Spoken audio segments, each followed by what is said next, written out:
బ్రేక్ఫాస్ట్కి పూరి అండ్ ఆలు కర్రీ చేస్తున్నారు మమ్మీ. నాకు మా బాబుకి చాలా ఇష్టం అని చెప్పి ఇది చేస్తున్నారనమాట. అండ్ పూరి పిండికి మేము మైదా యూజ్ చేయట్లేదండి, ఆశీర్వాద్ గోధుమ పిండి అయితే యూజ్ చేసాము. అండ్ కొంచెం గట్టిగా కలుపుకోవాలి పూరీల కోసం, ఎందుకంటే కొంచెం లూజ్గా ఉంటే పిండి ఆయిల్ ఎక్కువ పీల్చుకుంటుంది. అందుకని చెప్పి గట్టిగా కలుపుకొని పక్కన పెట్టుకున్నాం రెస్టింగ్ కోసం. అలాగే ఆలు కర్రీ కోసం అని చెప్పి ఆనియన్స్, పచ్చిమిర్చి అయితే కట్ చేసి కొద్దిగా ఆయిల్ వేసి ప్యాన్ లో ఫ్రై చేస్తూ ఉన్నారు. అది ఫ్రై చేస్తూ ఉండగా ఇక్కడైతే ఆలు కూడా కట్ చేసి పెట్టుకుంటున్నారు. ఇలా అయితే టైం సేవ్ అవుతుంది, మల్టీ టాస్కింగ్ లాగా. ఆనియన్స్ కొద్దిగా సాటే చేసిన తర్వాత కట్ చేసి పెట్టుకున్న ఆలు ఉంది కదా, అది కూడా వేసేసి ఇందులో ఉప్పు, పసుపు వేస్తారు. వేసేసి లిడ్ క్లోజ్ చేసి పెడతాం అనమాట. కొద్దిగా మగ్గాలి. అలా మగ్గిన తర్వాత కారం వేసుకుంటాము. కారం తగినంత వేసుకున్న తర్వాత వాటర్ కూడా వేసుకోవాలి.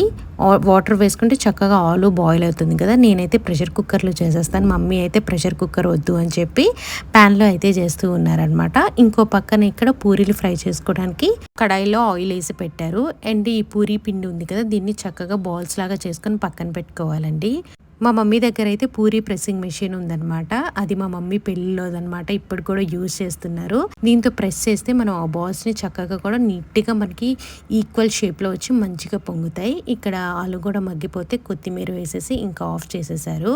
ఈ పూరీ మేకింగ్ మెషిన్ కి చక్కగా ఆయిల్ అప్లై చేసేసి ఈ ఉండల్లాగా పెట్టుకున్నాం కదా, దీన్ని చక్కగా ఇందులో పెట్టేసి ప్రెస్ చేసుకోవాలన్నమాట. కొంచెం మనకి లావుగా ఎడ్జెస్ ఉంటే మళ్ళీ ఇంకొకసారి ప్రెస్ చేయాలి. ప్రెస్ చేసిన తర్వాత అప్పుడు మనకి కొంచెం సన్నగా అవుతాయి. సన్నగా వస్తే మనకి పూరి బాగుంటుంది. దళసరిగా ఉంటేనే మనకి గట్టి గట్టిగా పిండి పిండిలా ఉంటుంది అనమాట. చక్కగా ఇలా పొంగాయి చూసారా, చాలా టేస్టీగా ఉంటాయి.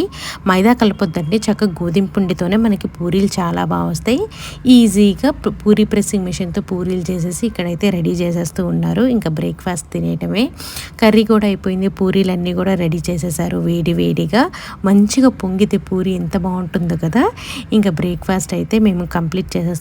చాలా టేస్టీగా ఉండిందండి. చాలా సింపుల్ కూడా. మనం కష్టం అనుకుంటాం కర్రీ, పూరి, బట్ మనం ఈజీగా చేసేసుకోవచ్చు. చూసారా ఎంత సాఫ్ట్గా ఉందో. వీడియో నచ్చినట్లయితే లైక్ చేయండి. బాయ్.